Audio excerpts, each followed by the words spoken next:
Hi friends, अस्सलाम वालेकुम। Your watching technical Bajwa and I am Oscar Ali. दोस्तों, आज जो फ़ोन आपके लिए लेकर आए हैं वो है जी Vivo Y15।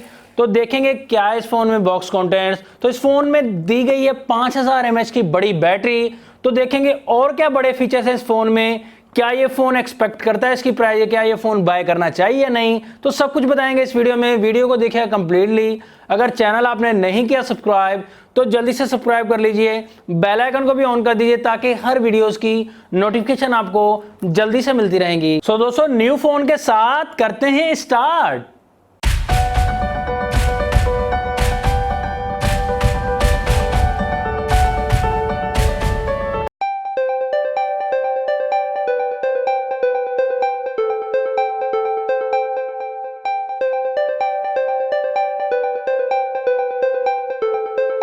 जी दोस्तों, तो यह आपके सामने बॉक्स Vivo Y15 का। तो बॉक्स पर आप देख सकते हैं पिक फ़ोन की, एंड यहाँ पर कुछ खास हाईलाइट नहीं है, टाइम हम वेस्ट नहीं करेंगे। 4GB रैम मिलेगी इस फ़ोन में एंड 64GB की इंटरनल स्टोरेज के साथ आता है ये फ़ोन। दोस्तों, 2 कलर्स के साथ हमें ये फ़ोन मिलता है। तो यहाँ पर हमारे पास जो कलर अवेलेबल है वो बरगोंडी रेड कलर है, इसके अलावा ब्लू कलर पर आपको मिल जाता है।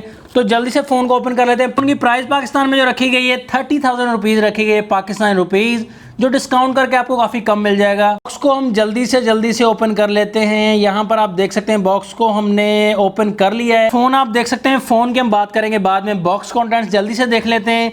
तो यहाँ पर एक TPU सॉफ्ट सा केस मिल जाता है और कुछ रीडिंग मटेरियल मिल जाएगा। चार्जर यहाँ पर 5 वोल्ट 2 एम्पेयर के साथ आता है। तो यहाँ पर फास्ट चार्जिंग का कोई ऑप्शन नहीं दिया गया, वूक चार्जिंग का कोई ऑप्शन नहीं दिया गया। Micro USB cable, C type cable हो जाए हर फोन में तो बहुत ही मज़ा सा आ जाए। तो हेडफोन्स आपको देखने को नहीं मिलेंगे। तो Vivo और Oppo ने ये रिकॉर्ड कायम किया कि मिड रेंज एंड बजट में हेडफोन जो है बिल्कुल भी नहीं देने। तो जल्दी से बॉक्स को हम समेट लेते हैं। यहाँ पर डायरेक्टली हम बात करेंगे फ़ोन की। तो फ़ोन का रैपर हमने रिमूव कर दिया है। फर्स्ट लुक आप देख सकते हैं फ़ोन की। तो यहाँ बिल्कुल आपको जो लुक लगेगी वो Vivo Y17 का, आपको बड़ा भाई या छोटा भाई कह सकते हैं, तो बिल्कुल ही सेम लुक लगेगी। आप देख सकते हैं कोई डिफरेंस नहीं है। यहाँ पर आप देख सकते हैं ड्यूअल मैशअप दिया गया है, रेड का एंड ब्लैक कलर का, तो इसीलिए इसका कुछ अजीब सा नाम रखा गया है। फोन लुक वाइज जो काफी इंप्रेसिव दिया गया है। फोन में शाइन काफी ज्यादा आपको मिल जाती है एंड यहाँ पर आपको पॉलीकार्बोनेट मिलेगा बैक साइड पर, प्लास्टिक आपको मिलेगी। ट्रिपल कैमरा सेटअप मिलेगा इस फोन में। 13 मेगापिक्सल का मेन कैमरा 2.2 अपर्चर के साथ, सेकंड कैमरा 8 मेगापिक्सल का 2.2 अपर्चर के साथ, and third camera depth sensor के लिए 2 मेगापिक्सल का 2.4 अपर्चर के साथ। तो कैमरा वाइज तो इसमें जो है इतना खास कैमरा नहीं दिया गया मुझे लग रहा है। LED फ्लैश आपको बैक साइड पर मिल जाएगा। AI ट्रिपल कैमरा लिखा हुआ है एंड बैक साइड पर फिंगरप्रिंट सेंसर आपको मिल जाता है। Vivo की ब्रांडिंग भी मिल जाएगी और यहीं कहीं आपको बड़ी सारी बैटरी मिल जाएगी 5000 mAh की। उनके ओवरव्यू की बात करें तो राइट साइड पर इस फोन के पावर लॉक अनलॉक बटन मिल जाता है, साथ ही वॉल्यूम की रॉकर आपको मिल जाता है। ऊपर की तरफ इस फोन में कुछ नहीं नजर आता है एंड लेफ्ट साइड पर सिम ट्रे जो हमें मिलती है 3 स्लॉट वाली है, एक ही वक्त में ड्यूअल सिम एंड प्लस में SD कार्ड यूज कर सकते हैं। नीचे की तरफ यहाँ देखें तो 3.5 mm का ऑडियो जैक मिल जाता है, प्राइमरी माइक मिलेगा, चार्जिंग पोर्ट मिलेगी and speaker grill. Front side की बात करेंगे, फोन को ऑन कर लिया है। तो फोन को हमने कंप्लीटली सेटअप कर लिया है। यहाँ पर आपको देखने को मिलेगा काफ़ी अच्छा सा सॉफ्टवेयर, काफ़ी अच्छी फील मिल जाएगी। तो फ्रंट साइड पर हम बात करें तो फ्रंट साइड इस फोन की आप देख सकते हैं नॉच टेक्नोलॉजी दी गई, जिसे Vivo कहता है dew drop notch.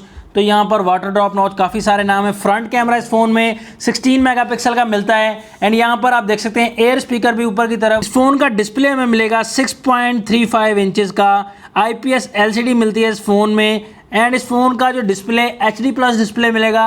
Pixel density इस फोन में मिलेगी 268 PPI। दोस्तों, इस फोन में हमें कोई प्रोटेक्शन नहीं मिलती, डिस्प्ले में कोई गोरिल्ला ग्लास नहीं मिलता। तो Vivo ने तो कसम खा रखी है कि प्रोटेक्शन हमने फ्रंट साइड पर बिल्कुल भी नहीं देनी, तो पता नहीं क्या वजह है। अब आउट फोन में इस फोन में देखेंगे तो एंड्रॉइड 9.0 पाई के साथ आता है। फन टच मिलेगा हमें वर्जन 9, तो काफ़ी अच्छी फीलिंग है इस सॉफ्टवेयर की। एंड इस फोन में प्रोसेसर मिलता है MediaTek Helio P22 12 नैनोमीटर वाला ऑक्टा कोर प्रोसेसर है, जो बेस्ड है 2.0 GHz पर। तो ये समझता हूँ मैं कि थोड़ा सा अच्छा प्रोसेसर यहाँ देना चाहिए था। चलो P35 ही दे देते। 30,000 की रेंज में कम प्रोसेसर दिया गया। प्रोसेसर तो अच्छा है लेकिन इस रेंज के हिसाब से ये कम प्रोसेसर है। बजट प्रोसेसर उठा के इन्होंने मिड रेंज में रख दिया है। यहाँ पर काफ़ी सारे ऑप्शन आपको मिल जाएंगे। आई कंफर्ट का ऑप्शन भी आपको मिल जाता है एंड यहाँ पर आप देख सकते हैं फीलिंग जो है सॉफ्टवेयर की, काफ़ी सारी एप्लीकेशन आपको मिल जाएंगी। तो फ़ोन का फिंगरप्रिंट हम टेस्ट कर लेते हैं। यहाँ पर फिंगरप्रिंट में देखते हैं वर्किंग, तो फिंगरप्रिंट में काफ़ी ज़्यादा फास्ट वर्किंग है। आप देख सकते हैं जैसे ही फिंगर टच की तो अनलॉक हो गया ये फ़ोन। तो बहुत ही अच्छी वर्किंग है फिंगरप्रिंट की। फेस आईडी की वर्किंग आप देख सकते हैं, तो फेस आईडी में इंस्टेंट अनलॉक दिया गया है। तो जैसे ही फेस के सामने किया तो अनलॉक हो गया फ़ोन।